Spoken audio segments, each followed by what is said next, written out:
dalam peristiwa berdarah yang merenggut putra-putra terbaik bangsa yang saat ini dikenal sebagai pahlawan revolusi.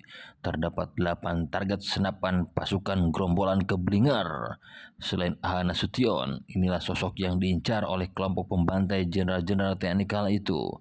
Namun dia lolos dari peristiwa mengerikan berkat perintah Soekarno yang harus dia jalankan. Melansir dari artikel Intisar yang berjudul seharusnya ada 8 jenderal yang akan diculik G30 SPKI, kenapa akhirnya hanya 7? Sosok ini jarang dikenal orang, namun jasanya sangat besar bagi TNI kala itu.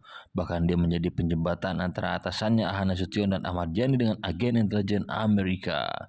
Dilansir dari Intisari, dalam pertemuan terakhir operasi penculikan Dewan Jenderal di rumah Syam Kamurzaman di Slemet Tengah sesaat sebelum operasi berdarah tersebut, 30 September 65, ternyata ditentukan nama 8 jenderal TNI yang akan dijemput. Mereka adalah Aha Nasution, Ahmad Yani, Suwondo Parman, R. Suprapto, Mas Tirto Damo Haryono, Donald Ikakus Panjaitan, Sutoyo Siswohimi Harjo, dan yang terakhir adalah sosok ini, Brigjen Ahmad Sukendro. Pria kelahiran Banyumas tahun 23 tersebut menjadi salah satu target yang berhasil lolos dari sergapan. Selain Aha Nasution, sepak terjang Sukendro tak jauh beda dengan anak muda pada masa sebelum kemerdekaan lainnya. Dia bergabung dengan pasukan pembela tanah air sebagai seorang anggota perang bentukan Jepang kala masih menduduki Indonesia. Namun saat awal kemerdekaan Indonesia, Sukendro bergabung dengan BKR sebelum menjadi TNI di divisi Siliwangi.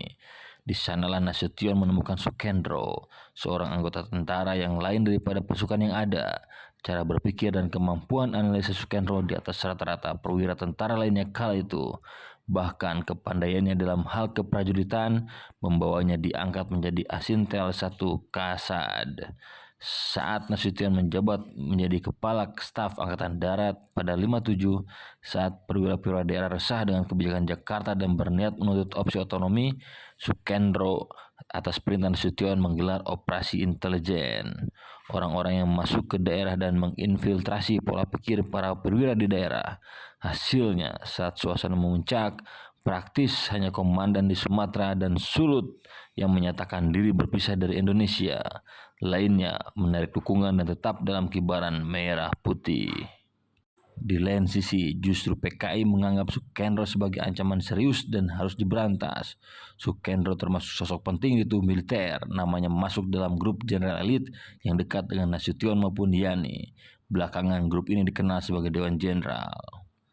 Grup ini aktif melakukan counter politik untuk menandingi dominasi PKI. Nah, pokal Sukendro ini tentu saja membuat PKI geram. Sebelum terjadinya kasus G30 SPKI, dia terselamatkan karena mendapatkan tugas langsung dari Soekarno. Soekarno meminta Sukendro menjadi anggota delegasi Indonesia untuk peringatan Hari Kelahiran Republik Cina 1 Oktober 65. Selepas peristiwa berdarah dan mengerikan tersebut, namanya mulai meredup seiring dengan mengorbitnya Ali Murtopo. Hal tersebut tidak membuat peran Sukendro mulai tersisih. Buktinya Sukendro masih loyal dengan Soekarno. Dalam biografi A.M. Hanafi, mantan dubes Indonesia untuk Kuba tersebut menceritakan kesetiaan Sukendro pada sang presiden. Pada 11 Maret 66 ketika presiden diikuti para waperdam terpogoh-pogoh menuju Bogor karena takut dengan pasukan Kemal Idris, Sukendro menyarankan A.M. Hanafi untuk mengejar presiden dan menempelnya dimanapun juga Soekarno berada. Sayang A.M. Hanafi hanya bisa menyesal karena tak kebagian helikopter pada hari itu. Dan petangnya saat lulusan Soeharto mendapat surat penyerahan kekuasaan, dibarengi dengan naiknya Soeharto ke puncak kekuasaan. Membuat kiprah seorang perwira intelijen Ahmad Sukendro meredup, dia tak mau dibungkam. Dalam kursus perwira di Bandung, dia secara mengejutkan mengakui keberadaan Dewan Jenderal. Hal tersebut membuat Soeharto naik pitam dan langsung menyuruh Pangkop Kaptib kala itu Jenderal Sumitro untuk mengirim Sukendro ke dalam bui. Selepas dari penjara, Sukendro ditampung oleh Gubernur Jateng kala itu Siparjo Rustam, memberi kepercayaan padanya untuk mengelola perusahaan daerah di Jawa Tengah.